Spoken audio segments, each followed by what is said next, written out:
নমস্কার, আমি অভিনেতা থিয়েটার কর্মী সঞ্জীব সরকার।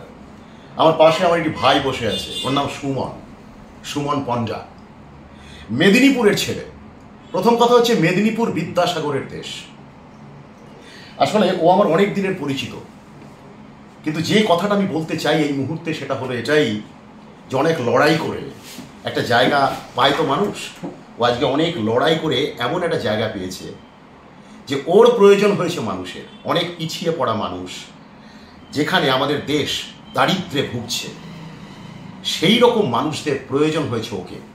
ও পাশে দাঁড়াচ্ছে তাদের। আমার খুব গর্ব হচ্ছে, খুব অহংকার হচ্ছে সুমনের জন্য। Thank you Suman. আমার প্রাণ ভরা শুভেচ্ছা, আমার ভালোবাসা ওর নতুন অ্যাসাইনমেন্টের জন্য। আমার অনেক আশীর্বাদ থাকলো সুমনকে। আরও অনেক বড় হও তুমি, এটাই আমি বলবো ঈশ্বরের কাছে। আপনারা ভালো থাকবেন, সুমনকে আশীর্বাদ করবেন। নমস্কার।